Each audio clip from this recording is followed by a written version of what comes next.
ચિંટુ દાદા, પિન્ટુ દાદા, મિન્ટુ દાદા તમને ઘરે બોલાવે છે. હેપી દાદા, પ્રિન્સ દાદા, તમારું નામ શું છે દાદા? ફૂકી દાદા. ફૂકી દાદા તમને વિડિયો ઉતારવા બોલાવે છે. હાલો જલ્દી.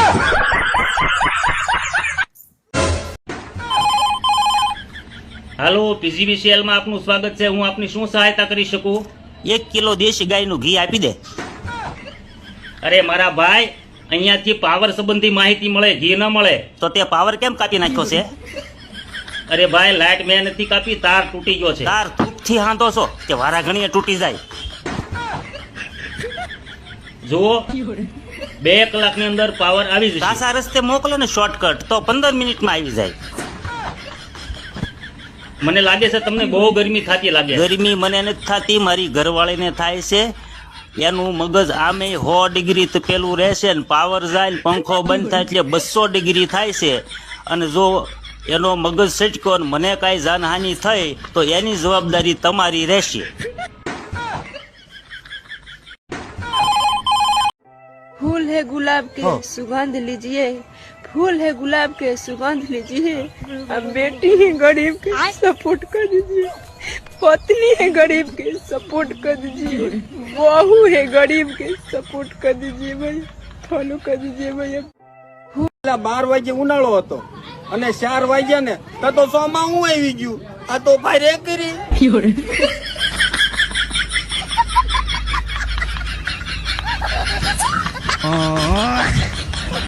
लोग जैसे जैसे बड़े हो रहे हैं उनका सुंदरता बढ़ रहा है, खूबसूरती बढ़ रहा है. मैं जैसे जैसे बड़ा हो रहा हूँ मेरा उधारी बढ़ रहा है, जिम्मेदारी बढ़ रहा है. क्या हो रहा है? लोग जैसे जैसे बड़े हो रहे हैं उनका सुंदर.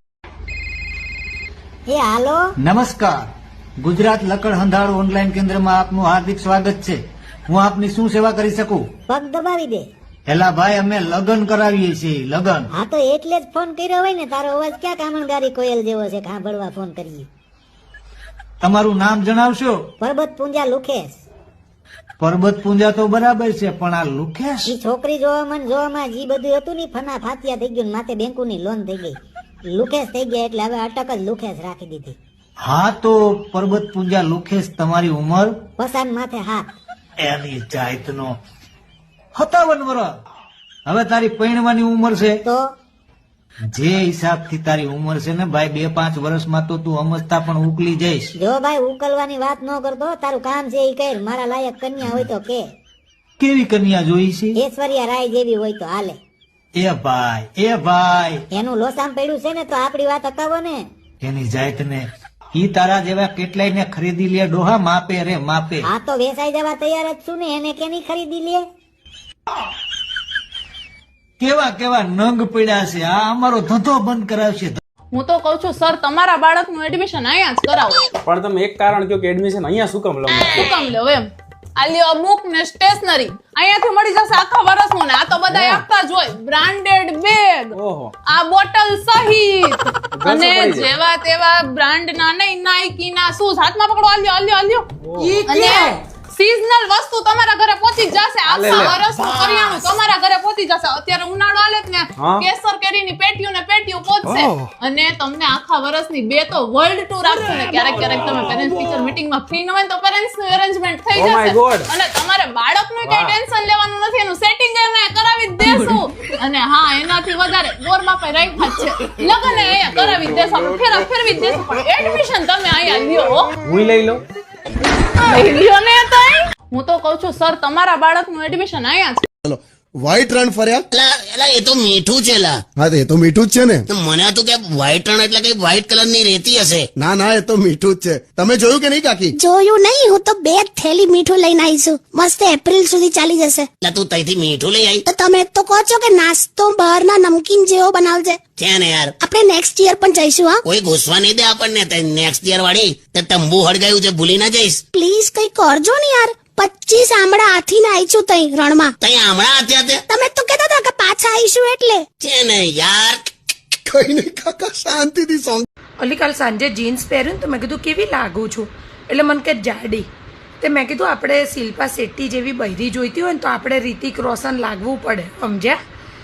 અલી કોક વાર મને એવું થાય કે હું મારી આત્મકથા લખું, પણ પછી મને એવું થાય કે આત્મકથામાં લખીશ શું, કે સવાર 5 વાગે ઉઠી અને ચા નાસ્તા કર્યા, ધણીના ટિફિન બનાવ્યા, છોકરાઓના નાસ્તાના ડબલા ભર્યા, સ્કૂલના ટાઈમ હાચવ્યા, ધણીનો ઓફિસનો ટાઈમ હાચવ્યો, માજીના મોઢા હાચવ્યા, નણંદ છાતી ઉપર ભજીયા તળે તોય હસતા હસતા સહન કર્યું.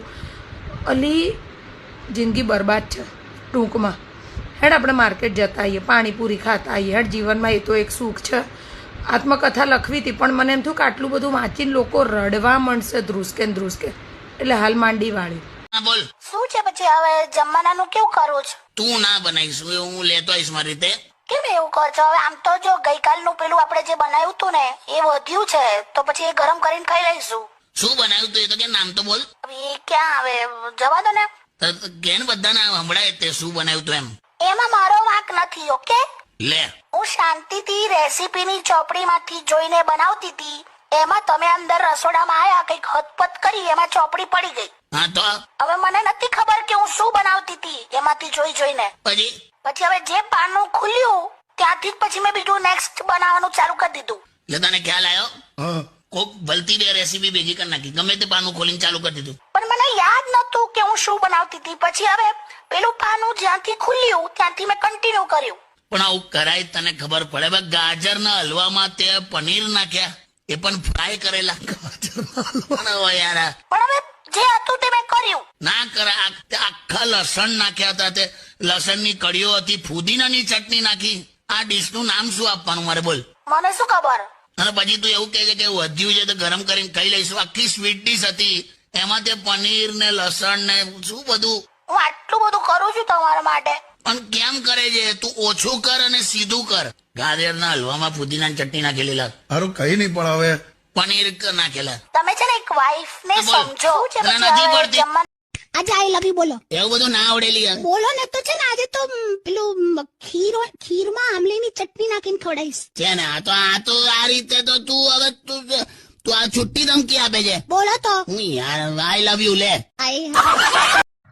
વાહ વાહ, મારા ઘઉં મારા બેટા એમ પાક્યા છો. હલો, નમસ્કાર સર, આપણે લોન લીધી છે ને, લોન વાળા ભાઈ બોલું છું. કયો લોન વાળો? આ તો લોન બોન જ લઈ લીધી ભાઈ, ખાલી ખોટું ફોન ન કરી આમાં. તમારું જ નામ છે, 50,000 ની લોન લીધી છે. એટલે પણ મગજ તું પતે ઠોકસ, ખાલી ખોટી. આ કોઈ લોન નથી લીધી ભાઈ. આ મારા ધન દોલત ની કમી નથી. કરોડો રૂપિયા પડ્યા બેંકમાં, મારી હેઠળ હોવા મુજબ તો કામ કરે છે. એમાં તું કે લોન લીધી, ક્યાં લોન લીધી? સાહેબ, નંબર પણ તમારો છે ને નામ પણ તમારું છે. એટલે બાપા મારા પૈસાની તાણ જ નથી બાપા, પણ આ હું દેશી જિંદગી જીવું છું. આ મુઈક ભાઈ ગાણે ન કરી, ખાલી ખોટી ફોન ન કરતો. આમાં મારા બટા આવા નવા છે. એટલે આપા બીજો નંબર. હેલો સર, હું બેંક માંથી બોલું છું. તમારા વગર વ્યાજે લોન લેવી છે સર. 1 રૂપિયો પણ વ્યાજ નહીં ભરવાનું અને પૈસા થાય તો જ દેવાના, નકર નહીં દેવાના. હા લેવી. હા જી. શું કાગળિયા શું મોકલવાના? પેલા ઓલી જૂની લોન નો હપ્તો ભર ફાંકોડી.